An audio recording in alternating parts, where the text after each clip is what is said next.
Not easy to believe in this Knicks team.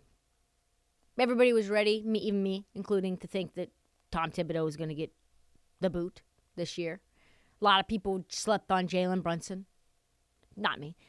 He's one of my favorite players in the league. I think he's probably top 5 point guard in the league for me right now. Plays with such a chip on his shoulder. But the Knicks culture is different right now. They are on their longest winning streak in 2 years, but they are beating really, really good teams along the way. They beat Boston last night without Jalen Brunson. Yes, there was no Malcolm Brogdon. Yes, there was no Rob Williams, but I don't care. You have Tatum, you have Brown. You should be able to beat these Knicks teams with this Knicks team without Jalen Brunson. You should. They took Boston's best shot, repeatedly get off the mat, taking them down in double OT. And I think that was a signature win. I said to myself, wow, this is when I'm in on the Knicks.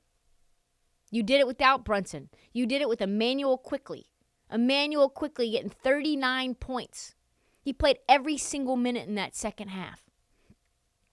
And it feels different. It feels different to me. Because 2 years ago, it came out of nowhere. Everybody's like, the Knicks are back.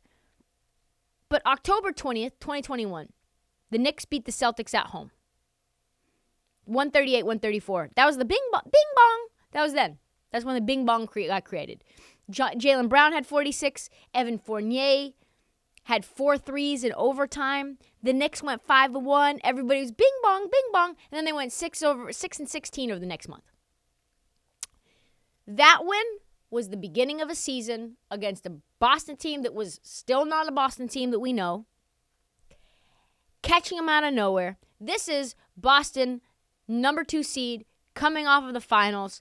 And yes, undermanned, but Jaylen Brown, Jason Tatum in their zone. Nothing like that one. Nothing like that win. The Knicks have wins during this streak, the last month. 2 times over the Celtics, 2 times over the Heat, the Nets, the Hawks, the Wizards, all teams 10th place or higher. They're not feasting on teams like the Houston Rockets and the Spurs. They beat the Sixers as well.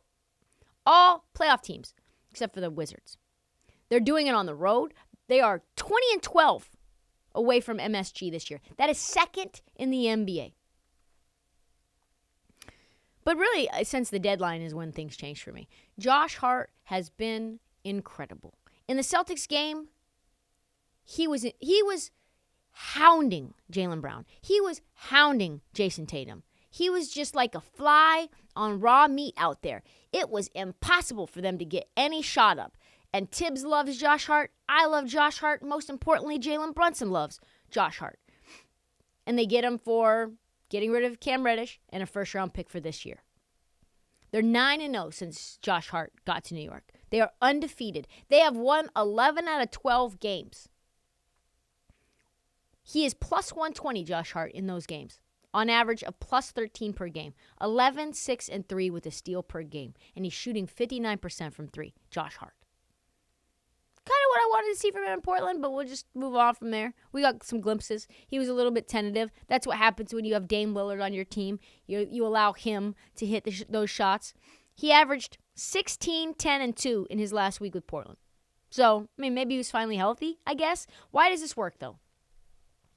To me, the reason this is different and the reason that Josh Hart is so good is he's really an extension of Jalen Brunson on this team. You have Villanova DNA. It frees Jalen Brunson up even more. With Hart in the lineup, Brunson's numbers are up 10% and his minutes are down 10%. He's averaging 28, 4, and 6, and he was averaging 26, 3, and 5 before.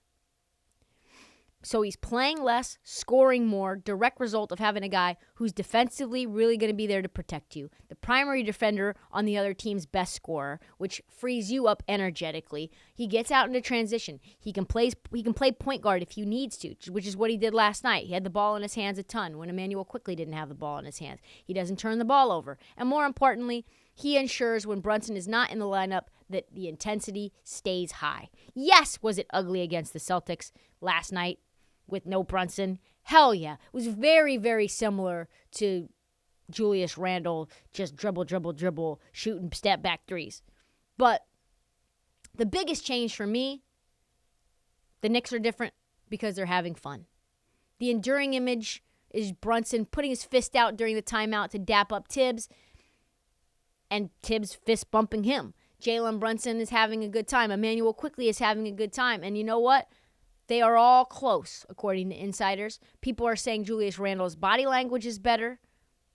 He is balling out. In his last 25 games, Julius Randle averaging 28, 10, and 5, including 38% from 3, all the while having fun. RJ Barrett says they're having fun. And the young players like Quickley, Grimes, Obi Toppin, Jericho Sims, Deuce McBride, all don't care how many minutes they're having. And they all have an impact. And when you consider the fact that the average age of the team is like 24 years old, this team is going to be good for a long time. To the point where you could say, well, I understand maybe why Leon Rose didn't want to trade for Donovan Mitchell. They were going to have to give up too much to get him. Stefan Bondi of the Daily News summed up the difference between this year's Knicks team and this one that surprised everyone in 2021. He said, well, this year, they have the 5th best rated offense and have an identity around efficient scoring. Their 7th ranked net rating underscores a balance of both sides of the ball. For perspective, the year that they came out of nowhere, they had the 22nd ranked offense and one of the slowest teams in the NBA, feasting on their defensive identity and a very old Derrick Rose. So yeah, it's the offense that comes during playoff time. It's half-court offense that you can rely on in playoffs. You've got to thank Brunson for that. You're going to thank Emmanuel Quickley for that. And to a degree, Julius Randle as a third option as well. There is a reason. New York media is saying that this is the most fun Knicks team since the 1990s. And with their record on the road, there is no Eastern Conference team that wants to see them in the first round, especially the Cleveland Cavaliers.